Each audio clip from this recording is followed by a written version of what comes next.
Bam. You're watching the Break It Down show with Andy Dziengeleski. That's right, and I'm already in the lather. Already all fired up. This war, man, it is so crazy. I saw the most interesting quote the other day from President Donald Trump as he's running for office, and they were trying to pin him down on a position on the war, and his position was, "I would like to see people stop killing each other."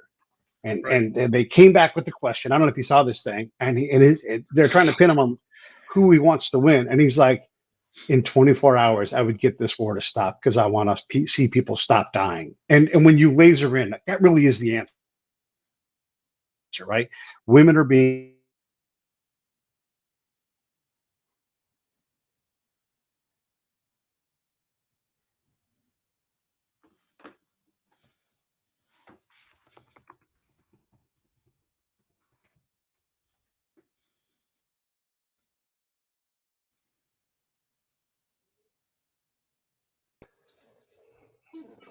Am I back? I think I'm back. All right. Anyhow, I was talking about all these things, and then Donald Trump is saying, hey, let's stop destroying ourselves, right? Let's stop destroying people. Well, yeah, I mean, let's look at a very macro view of that for a second. Yeah. Obviously, war kills lots of people and lots of people who don't deserve it. It's a bad thing. You know, war generally is a bad thing. There are worse things, right? But war's up there. But what's interesting about that is your Trump's comment and your point is this war is going to have a negotiated end at some point. Right. Right.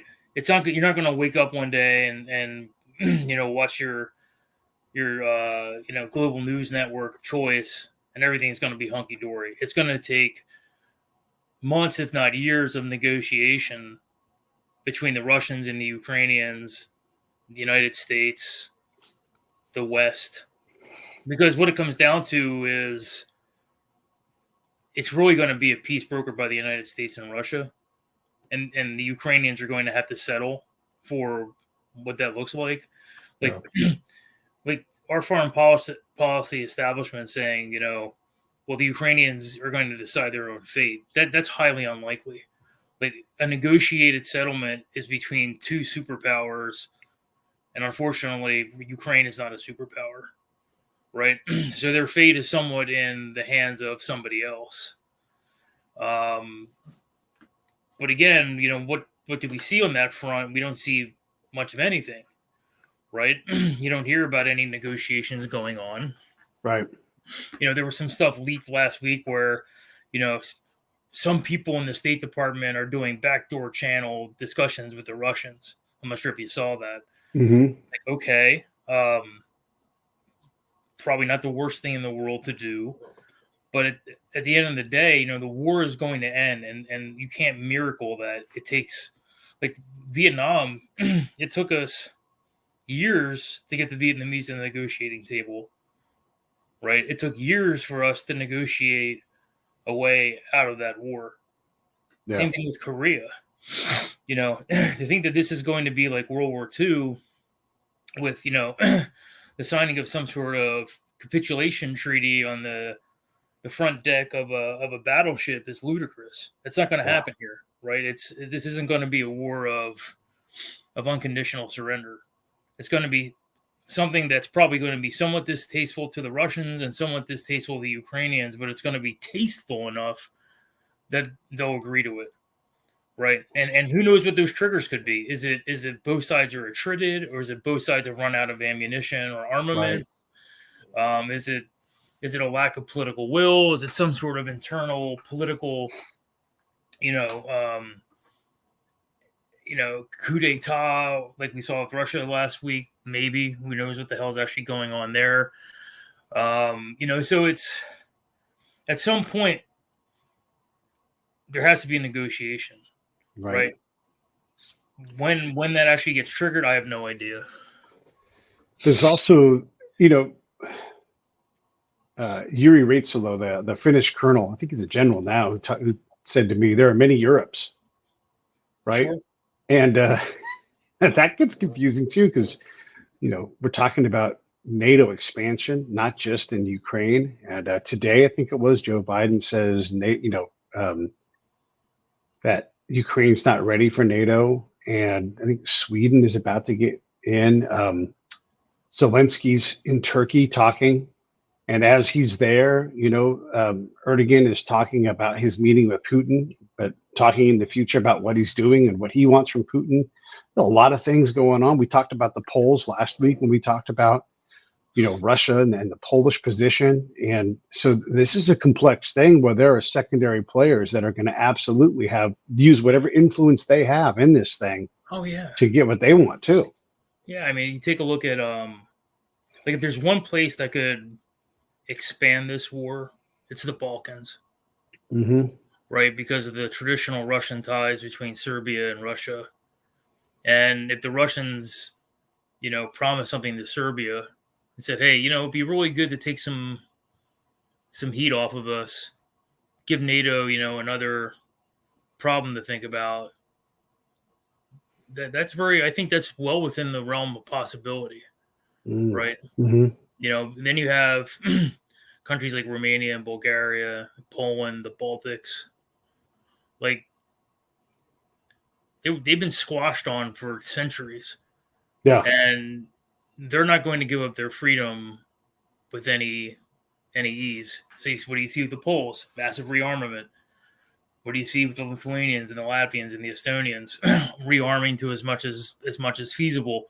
You see NATO putting in, actually it looks like a friend of mine sent me something today from over the weekend with the Washington Post. Apparently one of the things NATO is thinking about after the Ukraine war is permanently stationing like basically creating another East German, West German border, but this time on the edges of the Baltics, Poland, Romania, and Bulgaria on a much larger scale. So, yeah, I mean, there's absolutely all sorts of different Europes. How did the French act? Macron has been somewhat supportive of Putin during all of this. So there's a lot of different... Turkey's a huge wild card. Erdogan came out over the weekend and basically said, we're not letting Sweden in. We're not going to allow Sweden into NATO unless the EU allows Turkey into the EU. Right. So you're absolutely right. There are so many different levels to this, and there are so many different nations that have, their own interests at play here, that whatever happens with Ukraine can easily be influenced by these outside factors. Yeah. But again, I think that there's one place where a conflagration, it's probably the Balkans. Right? It's probably the Serbs acting on Moscow's orders. This is a historical, the whole pan-Slavism movement going back into the 18th, 19th century. History lasts a long time there. People don't forget. They don't. Yeah. And I mean, there's all sorts of very interesting questions here, right? It's like Lviv was a Polish city for centuries, right? If you take a look at the the northwestern part of Ukraine, largely Roman Catholic. Why? Because it was part of Poland for centuries. Right? Have the Ukrainians promised something to the Poles in return for all this support? Does Lviv go back to being part of Poland? Don't know. But it's and there are so many factors at play here with what the war termination criteria looks like, the negotiated settlement, the post-war peace that emerges. What does all that look like? I mean, it's unbelievable to think the scale and scope about this. Yeah, it really, you can be at the brink with just a couple of feints in summer exercises. Like let's say Kaliningrad does its annual summer exercise where it just runs its tanks outward, just doing like, hey, it's August, we're just running everything around, maintaining it, and while we're here, we're just going to do an exercise on whatever they call their reformer or whatever it is. Oh yeah, Not real. the Russian version of Reforger, right? Yeah, right. You know, we're just practicing, no big deal, but it's there, right? And it's also a purposeful thing, you know. And yeah, there's a lot of tension, and there's a lot of Well, that things was to be found. the feeling, Reforger. during the 60s, 70s, and 80s is that if there was going to be an attack by the Soviets and the Warsaw Pact, it would be, you know, they would have large scale exercises for a number of weeks, right? So they would get a running start, and then one Right. day it would go from exercise to, hey, we're jumping across the West German border through the Fulda Gap or into Czechoslovakia.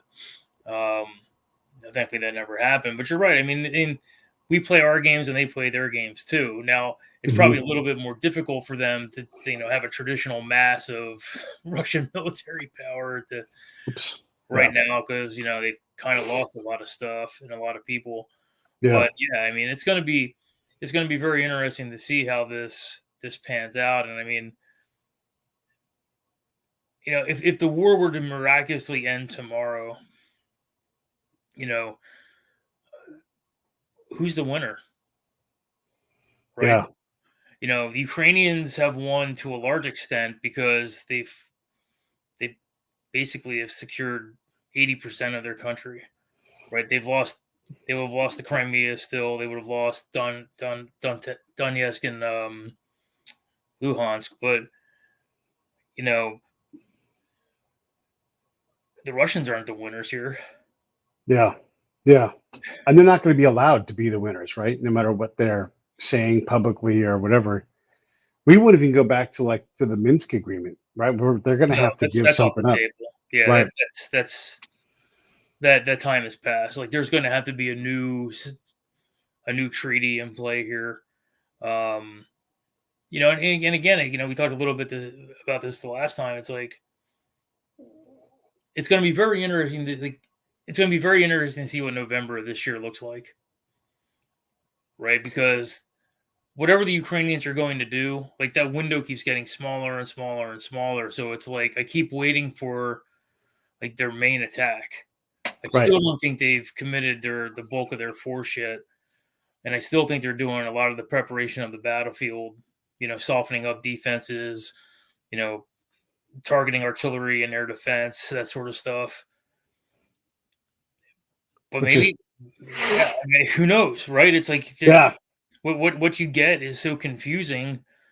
You know, I don't think the yeah. Russians are in any great shape. The latest I've read about that is they're starting to pull up reserves to fill holes in the line. So I don't And know. then we had John Spencer on earlier, like about 5 days ago, and yeah, John Spencer was talking about the amount of tanks they've lost, their ability to reproduce tanks and reproduce artillery shells, and they're just not manufacturing capable to refill them. They're right now they're losing the materiel fight. They're not going to beat us at materiel, but even we've put so many shells downrange that we have to. Now we can gear up faster for that, but can they produce tanks enough to Well, do it? the problem that they have is that with their most modern stuff, whether it's BMP3s, BMP, I'm not sure if there's a BMP4 yet, but BMP3s, your T90s, they they they're relying on a lot of Western technology. Mm. Like computer chips. Like what there's been stuff going on for months now about how they were buying Western appliances. Whether Hmm. it's washing machines or dishwashers, stoves, that sort of thing, and stripping the computer chips out and repurposing them for military capability. But like when you get into fire control systems, computerized fire control systems for direct for tanks, basically, I don't think the Russians can produce that stuff by themselves. They can produce Mm. the optics, they can produce the cannon, but I don't think they can produce the ballistic computers. Yeah. Right. So yeah, I mean, I tend to agree with John Spencer about that. Is they've got some serious holes in their ability to rearm because we basically since like the mid '90s, late '90s, we've allowed Western nations to start selling some of that those critical high tech components that allows an army or a military to be high tech. Well, that's been shut off now for maybe since 2014 in some cases, but definitely since 2022, right? So where do you get that from? I mean, sure, you can get some things through the black market. Sure, you can cannibalize and repurpose, but that's What scale? yeah, Yeah. exactly. I think that's exactly what I was about to say. Is like to what extent, right? Yeah. And then you get into smart munitions, which is even worse. Yeah. Right. It's one thing to build a tank that may take X amount of computer chips, but if you have to produce, 500 caliber missiles, and each one of those missiles requires, a dozen chips. Now you're talking about a scale and scope that, vastly exceeds, what you're able to produce. So yeah, I mean, it's And you don't get those chips back. well, that's right. I mean, it's a one-time use, right? It's Yeah. at least with the tank, until the chip goes bad and it's not, blown up by a javelin, you can continue to use it, right? It's Right. you fire a missile, smart bomb, the computer tech that's in there, it's a one-time use, baby. It's not recyclable. It's not. When we think about this part of it, and we talked last week about the weather, or the last time we talked, it's been about a week or so. We talked about the weather, and the weather's changing, and we also saw the initial push when they went for Kyiv. And this is an army that can, with its second string, and I don't care how much reserve they've held back, this isn't an army that can push tanks across open field. They don't have the rubber, they don't have the lubricants, they don't have all of these things that we do well, and we struggle with it. They don't have the ability to push a tank division through. I think it's even more drastic than that, Pete. Just looking at the way that the Russians conduct logistical operations is archaic. It's like there's things that we learned in World War II that they're still not doing. Like they don't have palletized load systems. Wow. They don't use forklifts, right? They don't have, if you take a look at the Russian artillery, it's basically in wooden boxes with, wood shavings on the bottom to act as a buffer. We learned in Trent Tolenko has some really fascinating stuff on Twitter about this. He's a retired GS employee from the Army. He did a lot of work in logistics and that sort of stuff. And he had this fascinating thread, and this was months and months and months ago, about anti-tank weapons. And he said, the U.S. learned a very valuable lesson in Desert Storm on how to stack TOW missiles, and how TOW missiles had to have a new crate designed after the war to ensure that the humidity levels inside the packaging would stay low.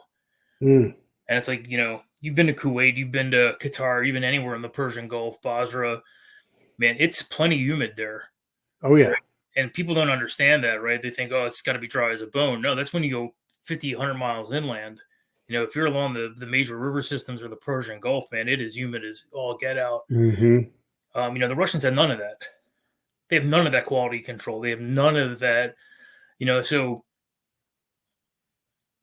to me, that's their great Achilles heel. Is it's not just the production of weapons, it's how poorly they actually move them, store them, transport them, get them to the front line, right? It's basically, there's probably very little difference in how the Russians do logistical operations at the tactical and even operational level than, say, excuse me, and say the army of Ivan the Terrible or Peter the Great. I mean, it's all human power, right? It's all horsepower.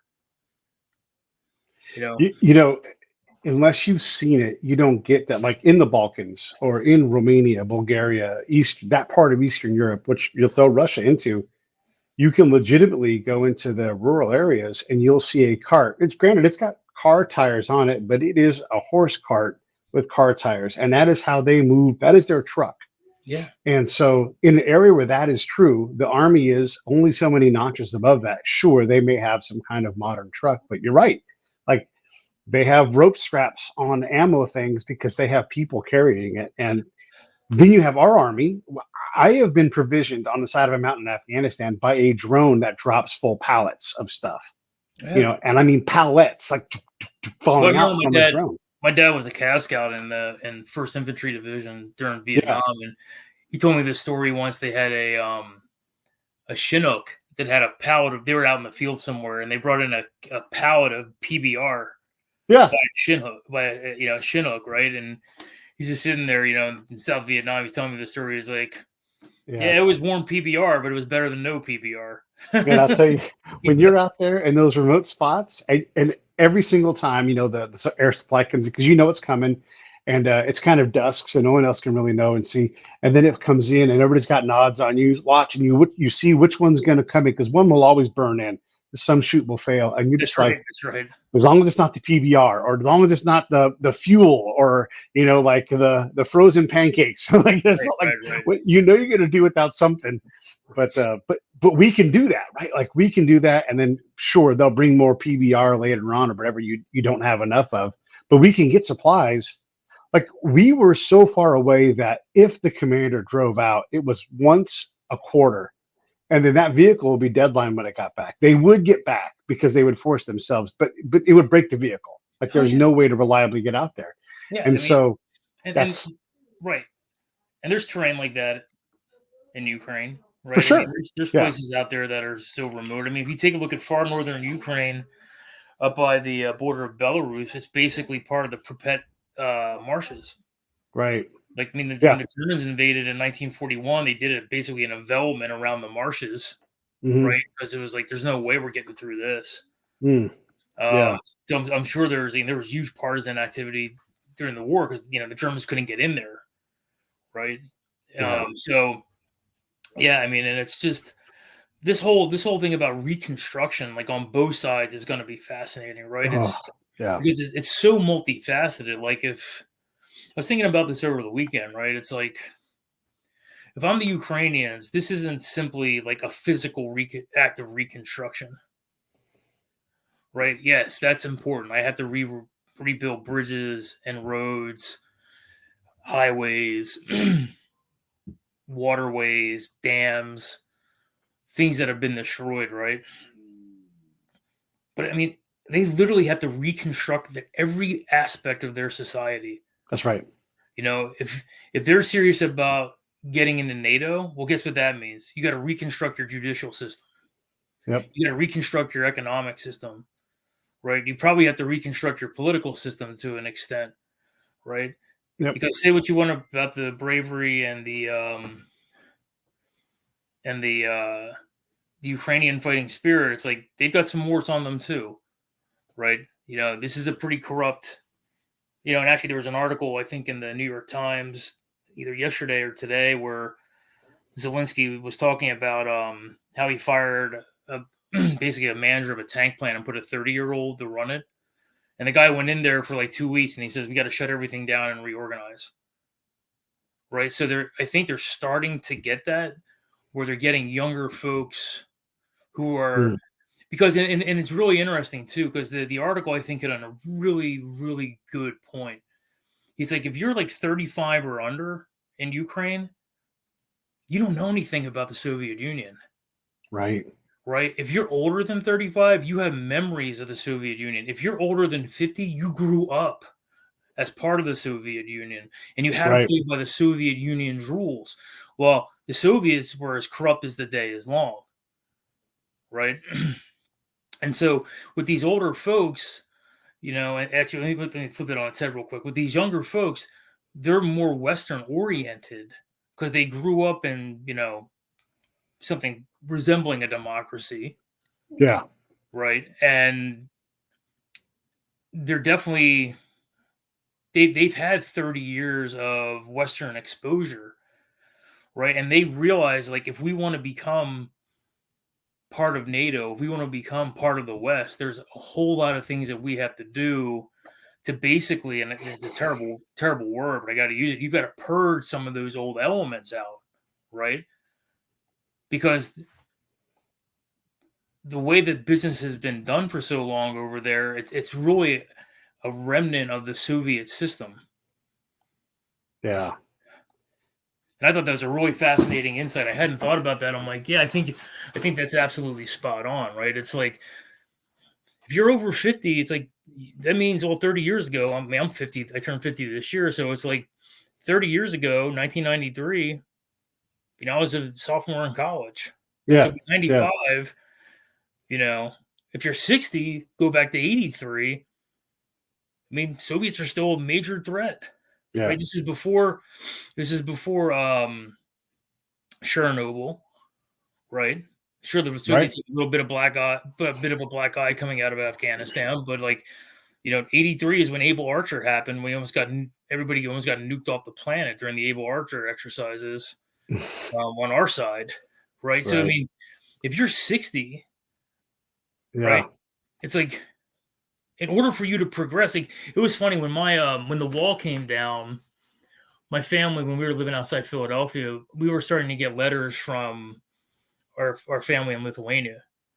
And they were like, yeah, we're all lawyers and doctors. And that means we had to join the Communist Party, but we're actually not communist. And my dad was like, okay, number one, take that with a huge grain of salt. Right. Understand they had to do what they had to do to get somewhere. Right. But it's like, if that's the system that you grew up in, and just because the wall fell and the Soviet Union dissolved didn't mean like overnight things changed, right? There's probably a 10 to 20, 30 year transitionary period where you're getting rid of some of those things, but it's going to be slow because it actually kind of sort of works. It's not effective and it's not efficient, but it does actually sort of work. But those things are so deeply rooted, the things that, the way you do business and the things that are considered valuable by the state and how you get ahead and the things that you have to do to be successful, right? What does that mean now? It means these folks in Ukraine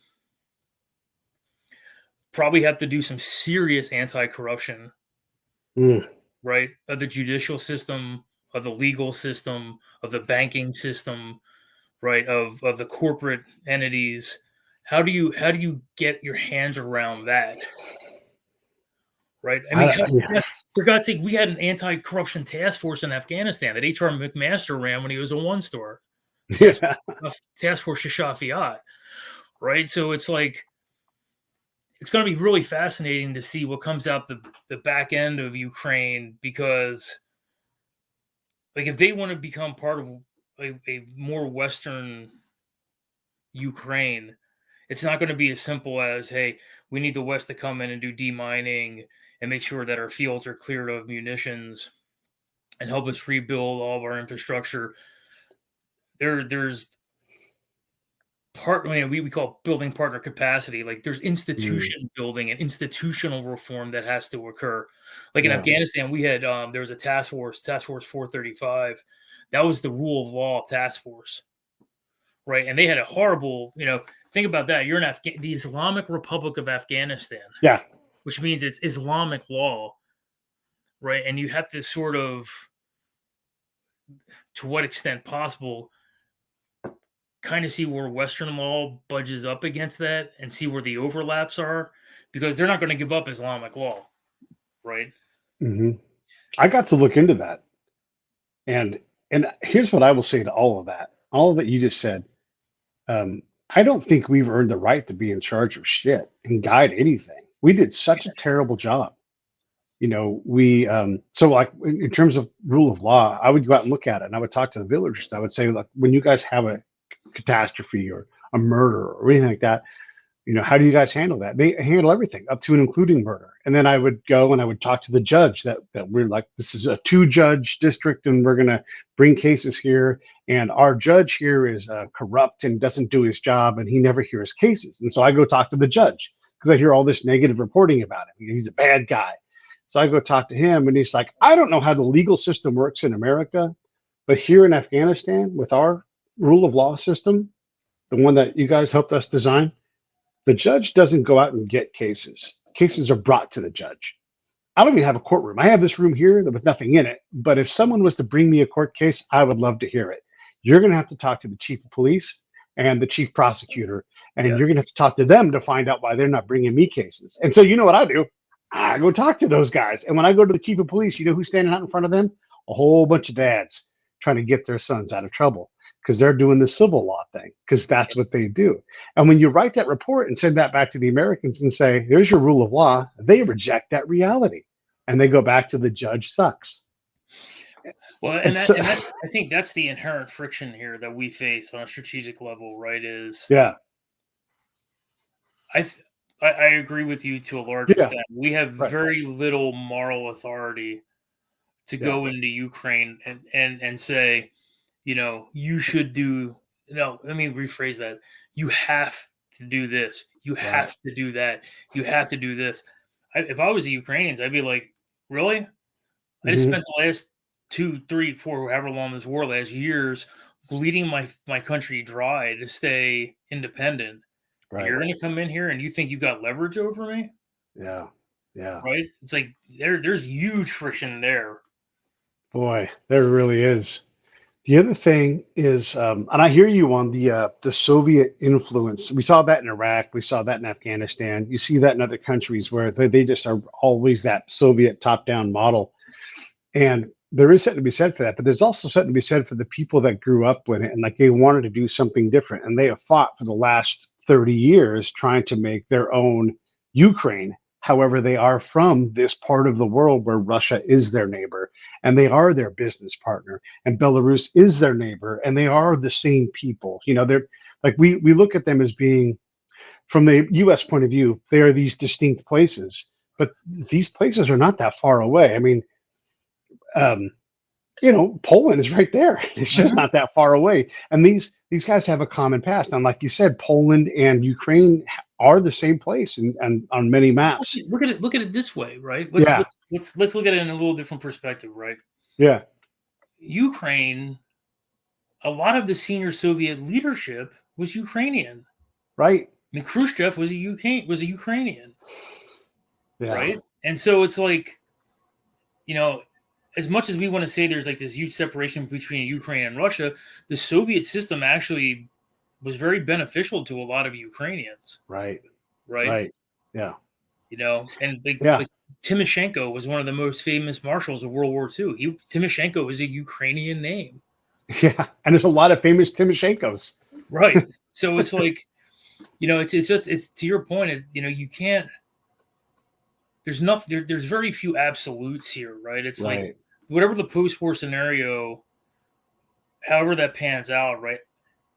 I don't see this being like a full the gap where the Ukrainians don't do business, right, or have relations with Belarus. Even though I think Belarus is one of the most worthless countries on the planet, but that's just my opinion. Right. But more importantly, with Russia, right? It's like it's too big of a trading partner. The Russians want too much stuff out of Ukraine. You know, the Ukrainians are educated people. They've got some very advanced science and technology capabilities, you know, that are probably lacking in Russia. Right. You know, so do I see this going back into, you know, Checkpoint Charlie and the Berlin Wall? No. And then when you look at the people who are the innovators, and even if they're older people, even if they are Soviet bloc kids, you know, that have come up and have tried to do what they can, and they're working within the region that they know. You know, look, and we said Balkans and the Baltics, but we could also go to Uzbekistan and all of these places that are Soviet bloc. There's a lot of connections that go across, you know, the whole Eurasian area, right? And so the people that are the best business people, the best scientists that are Ukrainian, we need all of them pulling on this rope together. But one of the things I've noticed as I've read and learned more about this is the press bias, where they throw anybody who's done well, into the oligarch pile. And you're like, yeah, but who's an oligarch and who's just successful? And successful people often do things that are ruthless. Oligarchs, okay, let's say they're bad, but how is Jack from Twitter not an oligarch? He built a platform that people leverage to influence. You know, he makes money on people's ability to influence other people's elections. So, you know, where do we draw the line here? And, again, it's this perception of absolutes, right? Right. Okay. You know, it's like you go back to the Gilded Age, and you know, you look at Carnegie and the Rockefellers. Well, a lot of those robber barons were the ones who were also building museums, building, standing up philharmonic orchestras and paying the musicians in there, sponsoring art shows. They brought culture with them as part of the whole package, right? Yeah. So you're right. I mean, we use the term oligarch in a sense, like, well, if you're an oligarch, you're totally evil. Well, no. I mean, it just means you have a lot of money and a lot of power. Some of that is actually used to do beneficial things for mankind. Right. Yeah. I mean, because I'll tell you, there's probably very little difference between Bill Gates and some Russian oligarch. I'm not going to say what Russian oligarch, but like, once you get into the billionaires club, it's a different game. Yeah. And we tend to have a regional alignment with oligarch. Like once you get past a certain, it probably draw a circle around when the word oligarch stops applying to people in terms of the media. And that's like a hint to me that there's some bullshit in that term. Look, I'm not condoning bad behavior, but also you have an area that has gone through several political evolutions, going from communism to something else-ism to something else-ism, now to the state of conflict. That means the state hasn't been stable for a long time. And that means mob type activity has to happen to make society work. That's just how that stuff works. Right. I mean, nature abhors a vacuum, right? That's what it comes down to. And if you have an entrepreneur out there who's able to provide a service, right? Yeah. Like if babies need milk. If they can't do it, and somebody's smart enough and determined enough and wealthy enough to provide a service to people, right? Or not even, maybe not even a service, like it's a loaded term, right? Oligarch is a very loaded term. And like on one hand, you've got the Mexican drug barons, like they're oligarchs. You're telling me that El Chapo is not a multi-billionaire? Right. They're ruthless dudes. Yeah. Right? There's some really ruthless people. Probably mostly bad, but even those guys do some good. Yeah. And when Chapo was on the run, we were celebrating it. We were loving it, What's on the loose. Yeah. I'm not saying they do a lot of good, but it's a loaded term because we always think in absolutes, and that's not how the world works. Yeah. Yeah. And again, like when the state can't satisfy its role to feed, house, provision, and like the economies won't work, you have to have plural economies, and that means there's going to be some chaos. And when you do well on that, we hate our middlemen. We hate those people that go into the dangerous thing and say, I can work a living here, and it's often a good living because it's something that no one else can or wants to do. And look, not all the time, right? But you can make a lot of money, and so we know who the middlemen group are. And they are typically looked at as being villains. And Thomas Sowell has written a lot about this. He talks about these Chinese middlemen and Armenians, and there's all kinds of groups that fill that middleman role. The Lebanese are all over the place. I mean, there's the Lebanese diaspora, in South America and West Africa. Like a lot of the major, commercial industries in West Africa are Lebanese. Like the Coca-Cola plants, the Pepsi plants, that sort of stuff. They're all run by Lebanese. Right.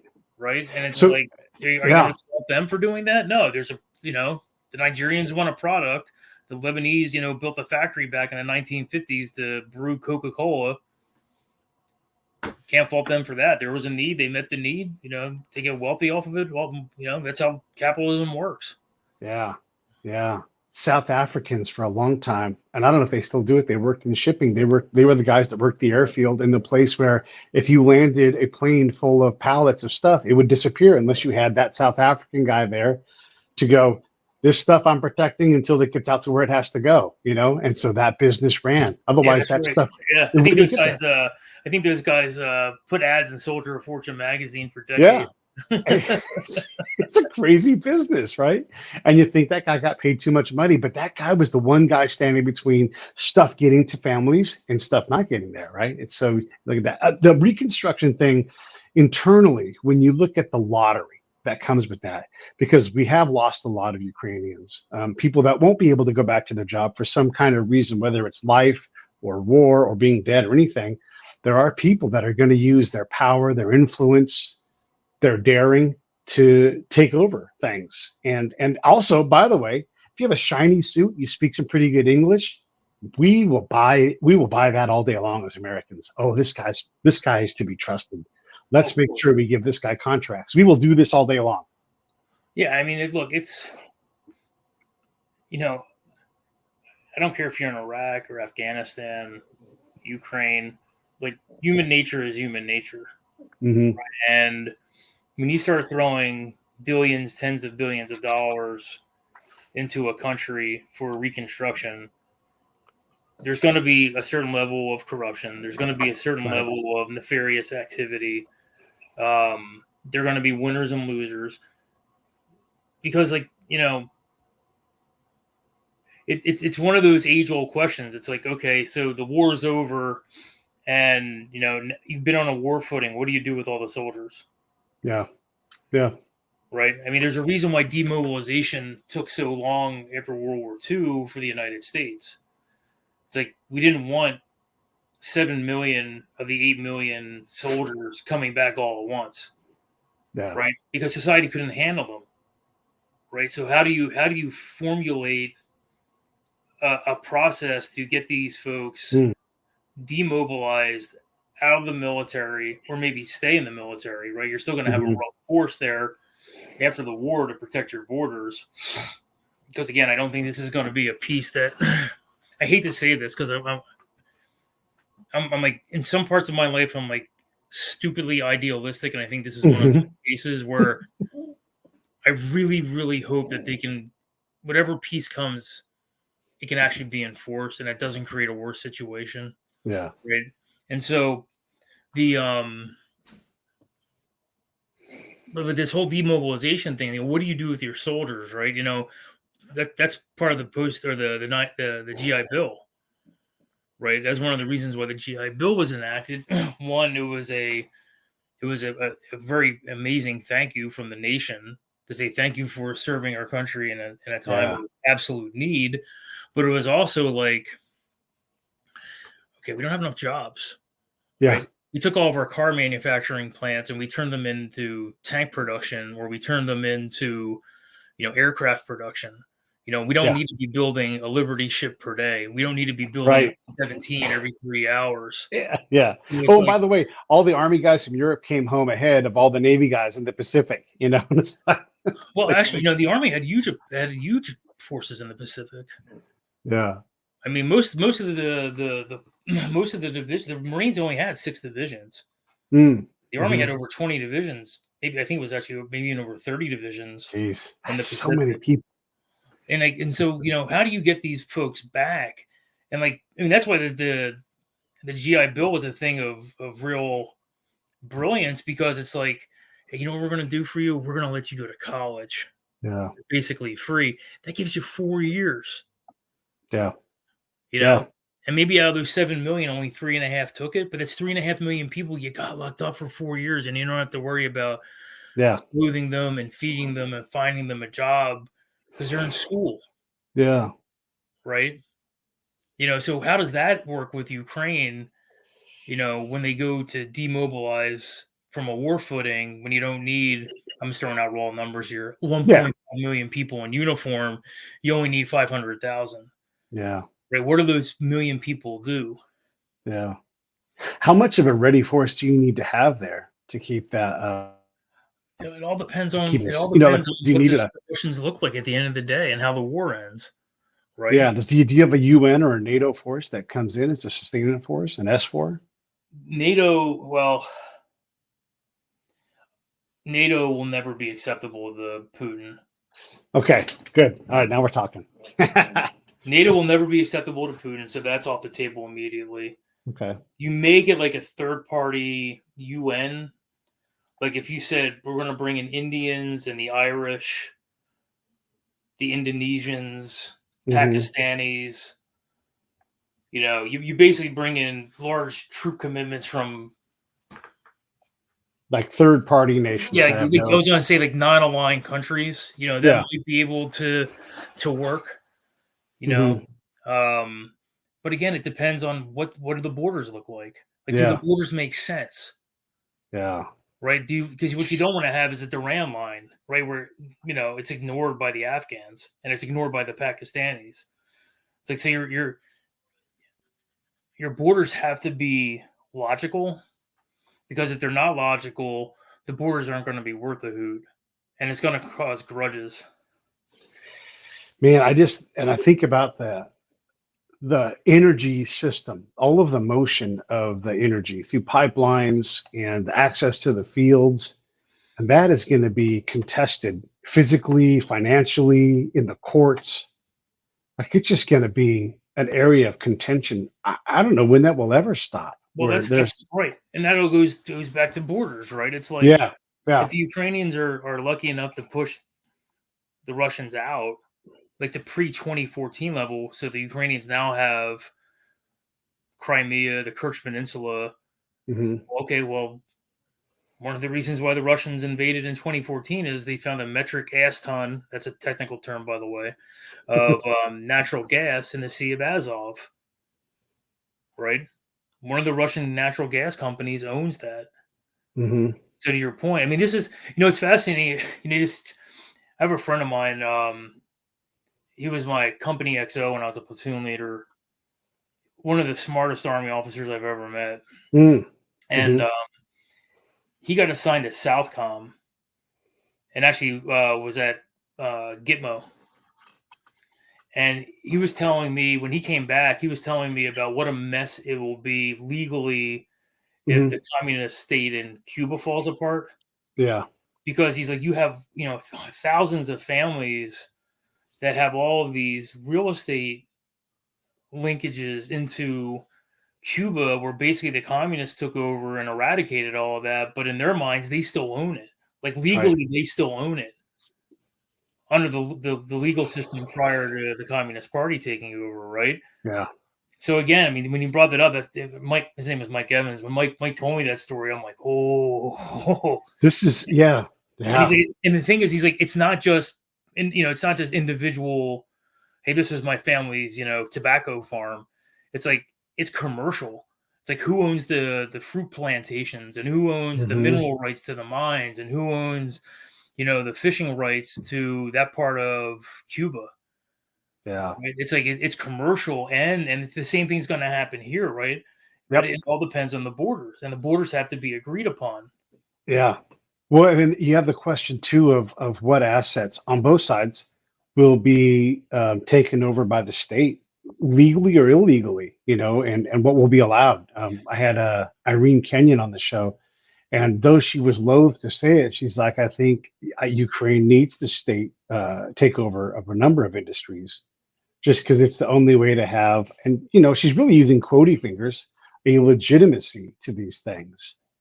Yeah, no, but even then she's like, and then what? I don't know. Like, there's no good answer here, because there's people that have legitimate claim to these things. They have paper that says they own this. And so, is it temporary? Do you have to compensate them? Yeah, you have to, right. The easiest way is just to have the state buy them out, but that means you have to have a ruling party on the other end. So, no, it's, yeah.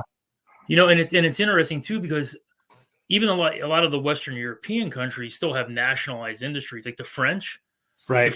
The French really don't have a real clear separation with their defense industry and the state, right? Yeah. Even the Brits don't have the Brits have, like, BAE is their big one, right? But it's a lot more tightly coupled to the state than we are, right? Like Lockheed, you're on the other side of this line from the government, although it may not perceive to be that way. There's a definite line there. Like, that's not the case even in Western Europe. France especially, like a lot of the the energy companies in a lot of Western European countries are still nationalized. Yeah, it's going to be real interesting. And then what are we going to allow? And then whose lead do we follow on that? Because it's going to be, somebody's going to write a paper somewhere, and that's going to sort of be what guides us. Well, I think in the U.S., Pete, that's going to be looked at as, verboten. Why do you want to nationalize an industry? By God, you got all these corporate folks over here, like, oh, I can go in there and help them pick your poison, right? I can help them, Hmm. build a natural gas distribution network. I can help them develop, Yeah. I can have UPS or FedEx and going, and their mail Oh, system will be 100 times better than what they can do. right. You know, Yeah. it's limitless to what the things where that tension is going to lie. It's like, what are those things that absolutely positively should be nationalized? Right. Like energy production, maybe, Maybe. Maybe. But maybe not. Right. Like maybe not. maybe. Because I mean, it's not here. Can you trust it? Right. And or should the people that have been doing it for 20 or 30 years continue to do it? And have they, we talked about this earlier, have they been characterized as oligarchs because they've done it for the last 20 to 30 years? But what system has been in place that would have allowed it to even operate? Like, are they the expert because they've done it the longest? Well, I And mean, and will, this is what's going to be really interesting to me. I think this is, to me, the role of Zelensky after the war, right? He may be, I'm going to give him the benefit of the doubt for right now. He may be a okay. terrific wartime president, but there's a whole litany throughout history of men who were great leaders in time of conflict Yeah. and Yeah. were absolutely lost in the sauce when it came to peacetime. I mean, even That's right. Churchill, right? Churchill gets kicked out in, I think, late 45. Yeah. Yeah. Of course, they bring him back because they realize, like, yeah, he's probably the only guy who can actually figure this out. But, there's lots of people throughout history who are amazing. I mean, U.S. Grant, amazing American general, one of the worst presidents, bottom 5 president. When you take a look at the U.S., you take a look at the U.S.'s Grant presidency, you want to talk about corruption. I mean, there's corruption from soup to nuts underneath Ulysses S. Grant, so that's going to be really interesting because it's like, is Zelensky the guy to actually do this? Mm-hmm. I don't know, because I that's a don't know. hell. The subjects we're talking about tonight are, whenever you start talking about billions with a B, that's the highest of high stake poker. Yeah. I'm thinking about again, like because we've done this in other places, like when Maliki and Alawi faced off in I think the 2010 elections. And Alawi won, but he couldn't seat a government. And if remember correctly on this, and there was some hocus pocus there, and so he didn't win. And Maliki took over. And that was a bad turn for the Iraqis, and things didn't go as well for them afterwards. Maybe Alawi would have, because he was more of a consensus guy at that time. Maybe that would have gone better for them. And so yeah, maybe Zelensky does step back and say, "I got us through this time. Now it's somebody else's time." And maybe that person is more business focused, right? Because Ukraine has such a business. They've got everything they need right there. They've got the brain power. They got the money making ability, Well, right? look, I mean, Ukraine has immense natural resources in terms of agriculture. Right. They have immense natural resources in terms of fossil fuels, in terms of precious metals. They've got unbelievable river systems that provide them immense amount of hydroelectric power as well as potable water. Right. So, I mean, it's literally a gold mine. I mean, they have, I mean, in a way, Ukraine, and this is not a new analogy, but the Ukraine is like, the old term was breadbasket of Europe. It's right. Midwest. Right. Yeah. If you take a look at the Midwest of the United States and you take a look at the Ukraine, very, very similar. Right. Huge river systems, lots of potable water, incredibly rich, fertile soil, lots of mineral wealth, but and just endless energy under it. Endless. Like it's right. just Yeah, look at North Dakota and the Bakken fields, right? Yeah. And so it's interesting when you were talking about this, I started thinking about time, right? And how long Reconstruction takes. And the British, I always like telling this story because most people don't know it, and it just shows how badly World War II crippled the British economy. The British were on wartime rationing until 1953. Jesus Christ. Wow. Yeah. 8 years after the end of the war, they still were rationing sugar. They were rationing tea and coffee.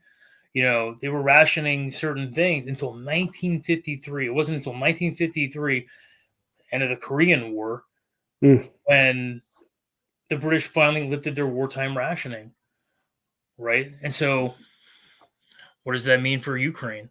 Yeah. I Yeah. don't know. I don't know. I don't know if they're rationing anything in Ukraine. I would think they are, but Yeah. who knows?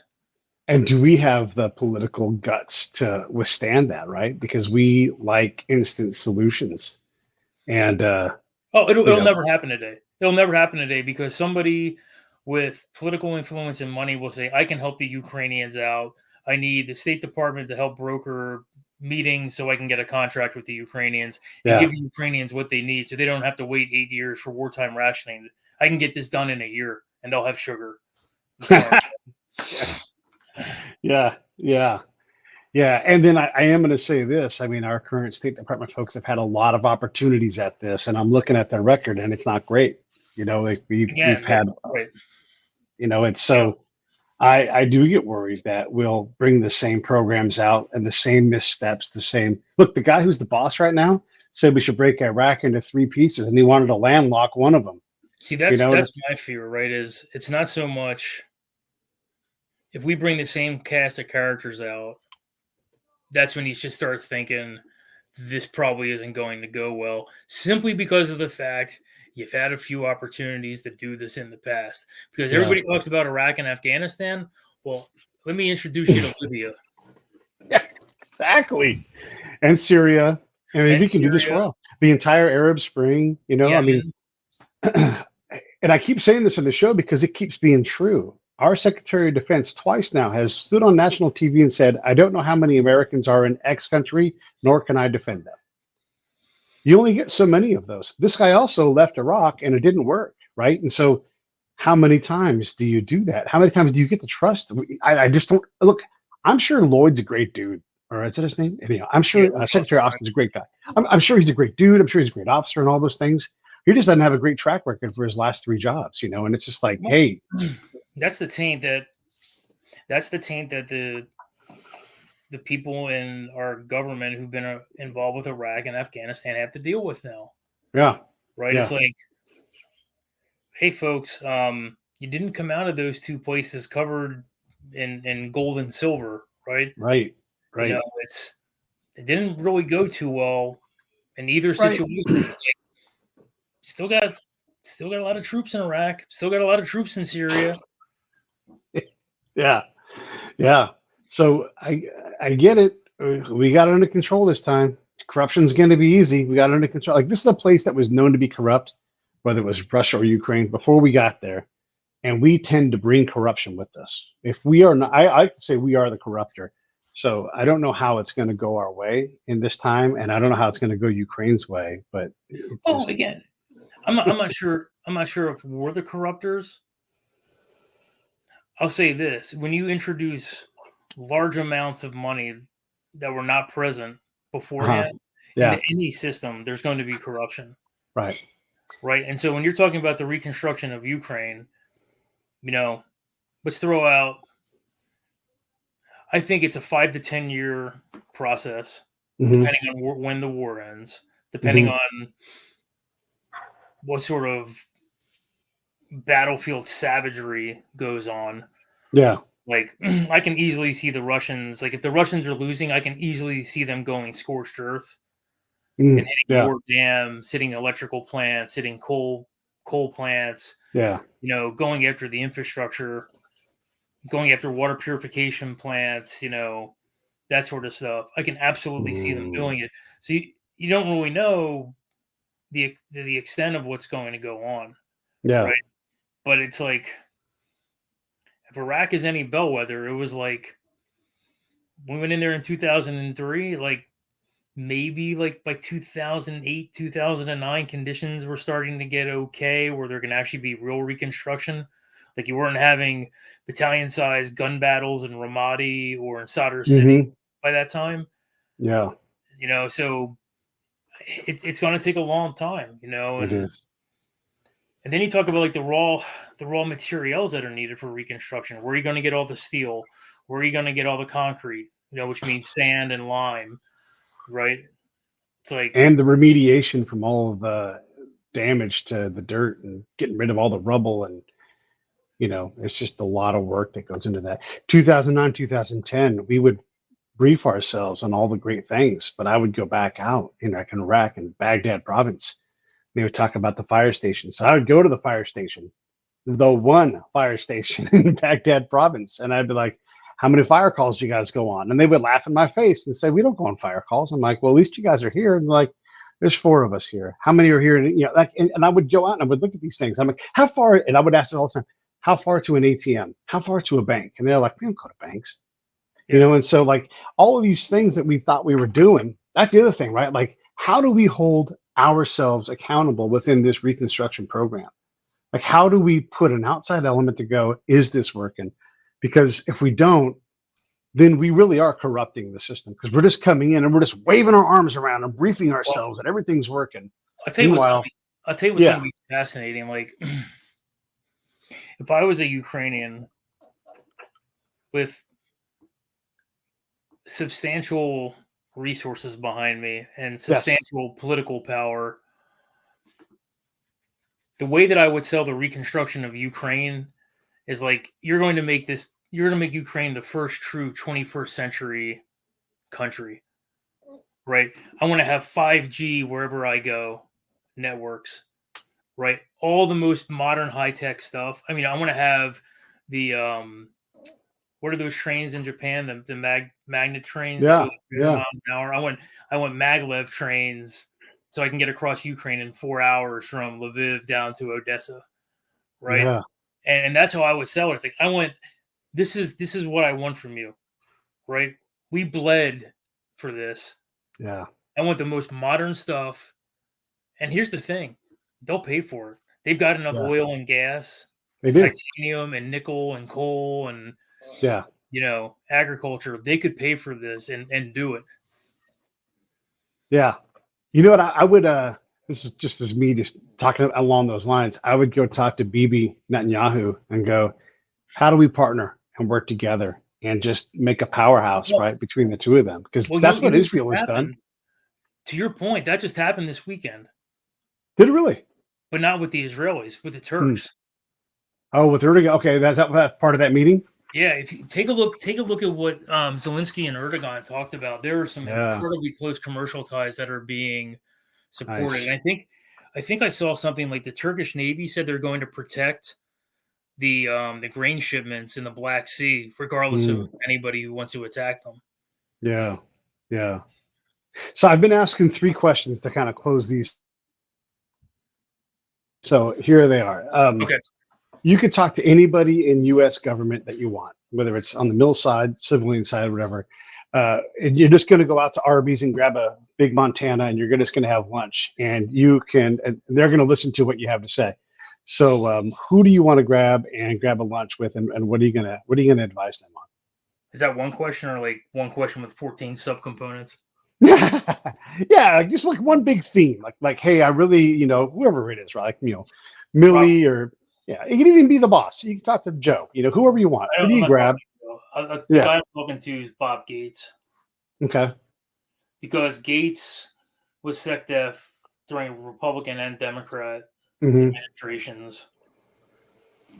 He saw. I mean, if you read Gates's bio, the interesting about Gates's bio, if you haven't worked in DC, it says something completely different than somebody reading it who's worked in DC. Like, if you've worked in DC at a fairly high level, like field grade equivalent, GS 1213 equivalent or higher, Gates's book reads far differently than it does to somebody who doesn't have any of that experience. Okay. And the reason why I say that is because Gates had a lot of shots across the bow at the establishment, within the military establishment, within the State Department establishment, about how things were going in Iraq and Afghanistan. Yeah. And that's why I would want to talk to Gates, is like, okay, you saw the truth unvarnished. Tell me, what do you see in Ukraine? Yeah. Right?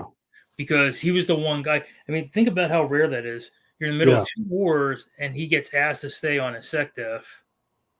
Yeah. And reading his book, he is the only guy I'd want to talk to, because it's like, and the first question I ask is, how do you handle Reconstruction? Yeah. And what's your advice to him? Like, when he's going to go back and talk to somebody, what do you want him to take with him? Because look, he doesn't have your insight because you went and did stuff, right? So he saw it from his level, but how do you educate him? Don't believe half of what your own people tell you. Yeah. Right. I would recommend that he form a cadre, a small team of trusted individuals who go out and do battlefield assessment and collection on their own across different aspects of society in Ukraine. Right. Yeah. Figure out who you trust within banking. Go take a look at the banking system. Figure out who you trust within the judiciary. Yeah. Do an assessment of the Ukrainian judiciary. And just keep doing that over and over and over again, because the establishment, there's so many people in the American federal government establishment, and the way it works is consensus. Mm-hmm. And you're always going to get a consensus answer, and that means it's going to be wrong. Yeah. It's just a matter of how many degrees wrong you are. I love this answer, man, because when you go into Afghanistan, they write the baseball card, they do the bio, they do the thing about the person, whoever the governor is, whoever the leader is, and they're like, this guy's tied to the Taliban. And that stays that person's reality. And they don't get to ever see or write or hear about this card.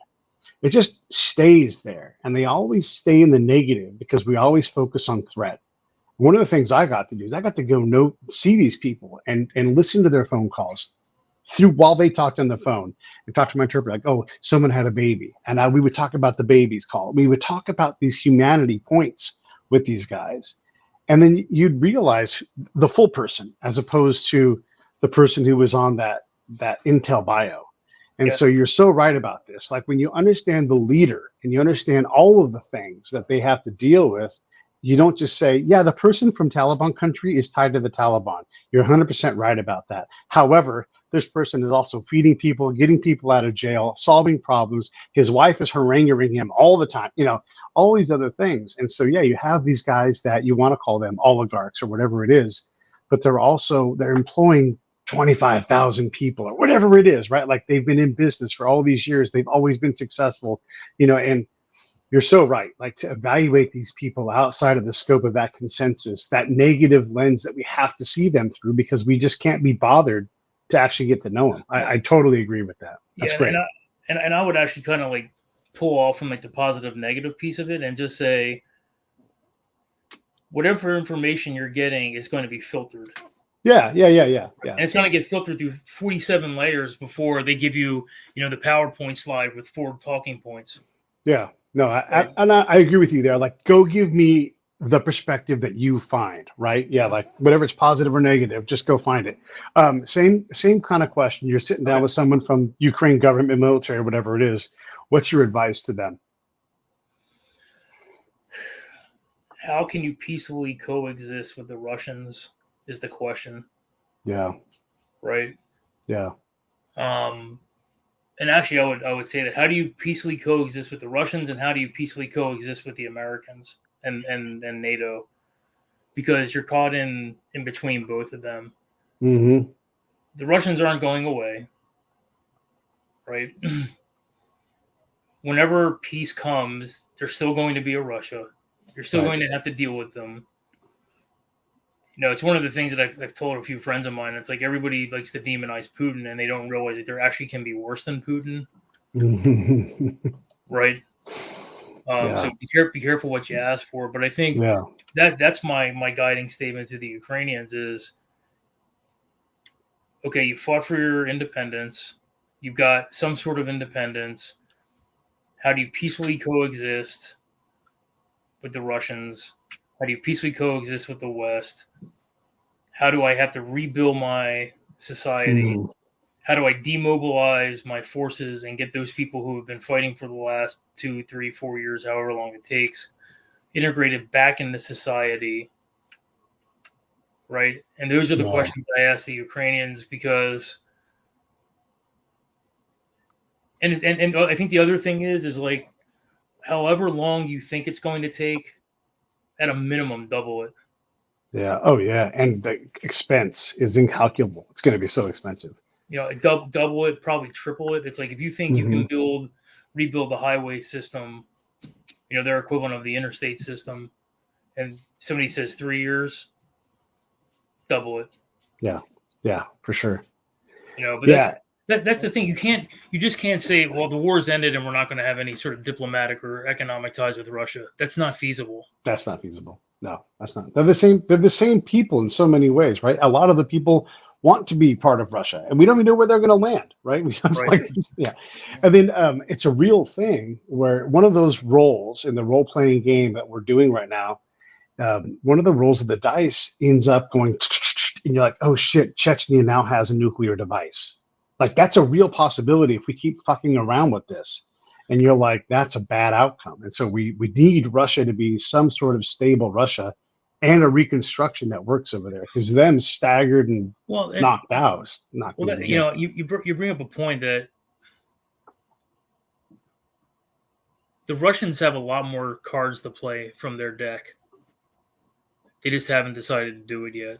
Like if they wanted to expand the war, they have the Serbia option, right? They can cause more chaos in Syria. They can probably cause chaos with the Iranians, by with and through the Iranians, by with and through the North Koreans, right? By with and through the Cubans, right? By with and through the Venezuelans, right? So it's not like the Russians are like these impotent actors here. Yeah, they're not, and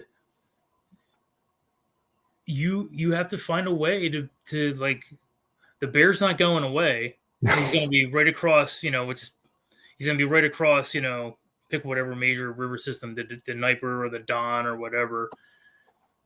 How do you live with that, right? How do you create a system that ensures your independence, but you still maintain some sort of good relationship with the Russians despite everything that's happened? Yeah. And that's a really hard question to come to grips with. And so that brings us to the last question: is you talk to anybody you want in Russia, and what's your advice to them? That's an interesting one, right? Yeah, because it depends on who's in charge, right? Okay. What I would say to them is, when are you going to get tired of bleeding to death? Is Ukraine really worth it? Is there something in Ukraine that's so valuable that you're willing to throw away 250,000, 500,000, 1 million lives relatively unsuccessfully to this point? Right? Is there something there that's that important? Right? Now, maybe the answer is yes. Right? Who knows? It's like the old question of how big are the Saudi oil fields, right? Maybe they found something enormous underneath Ukraine, right? Yeah. Maybe there's a giant reservoir of oil that no one knows about, or an immense, ginormous cavern of natural gas that no one knows about. Geologists, and the other thing about what I would tell the Russians is, watch your back door. Oh boy. Yeah, all of the back doors. Well, watch your back door, because if you think that the West is a problem, let me introduce you to the Chinese. Oh boy. Yeah. It's so true. And also that, like only recently this year, we found out there's a giant ocean under under everything. Like this giant body of water. So all we do is just look deeper and we find more stuff that's down. Oh yeah, like down in the mantle. Yeah, they found it water. Yeah. It's like, what the hell? It's just there's always more stuff. Well, listen, I had you for over an hour, and it's been fantastic. Always is, man. Anything else you want to say or do before we go? No, just keep looking, at who Zelensky is talking to, because I think the seeds of the post-war Ukraine are already being sown now. right? I think, Mhm. the West is going to support Zelensky. The United States is all in on Ukraine, right? Yeah. But take a look to, to those other countries, right? Turkey. Turkey made some pretty big commitments this weekend to Ukraine and vice versa. It was very interesting, because if that's the case, then the Black Sea becomes a Ukrainian and Turkish lake, Yeah. and that's a position of power. Yeah. See where Zelensky is looking and reaching out to for assistance, because and don't focus on the short term. What's going to happen in the next 6 or 12 months. Take a look, like, okay, what does this mean 2 years from now? What does this mean 3 years from now? Because that'll give you some insights into how the Ukrainians are thinking about post-war. Hmm. And then with the Russians, Zelensky and Putin met apparently on June 29th. Mm. And somebody brought it up to me. I thought this was fascinating. I hadn't considered it. What if this was a state-sponsored coup? Right? What if this had been planned from the get-go, just to be able for Putin to basically get the floaters up? Okay, who are these people who are disloyal to me? Who are these people who are going with Prigozhin? Hmm. Well, now I've got a reason to can them, Yeah. right? And oh, by the way, Gerasimov was relieved of theater command over the weekend. He's no longer the theater commander. They brought the head of the VDV, the Russian Airborne Forces, is now the theater commander. So that makes more sense to me the more I think about it, because Gerasimov stays in play. He's still the chief of the general staff, but he's not the theater commander any longer. So that's a Hmm. win for Prigozhin, big time. There's a couple of other guys who got sacked. I can't remember their names off the top of my head, but they were like the equivalent of 4-star generals. Yeah. So it's like this may have been a very interesting pre-planned coup, but it was designed just to get elements out of the system that Putin wanted to get out of the system. And if that's the case, that's downright brilliant. There are many Europes. There are many Europes. There are many Russias. There are many Russias. All right, man. I'm going to roll these credits. Thank you for coming on the show. Let's All do right, it again thanks, soon. Pete. Yep. Hey, thanks for watching the show. I really appreciate it. Right here, you can subscribe. Please do that. It makes the show grow. Hit that notification bell so you know which incredible guest is coming up next. Down below is the PayPal link. You can put a small subscription in. That is an enormous help. All that money goes right back into the show. And then right up over here are the next episodes you should listen to, curated by yours truly.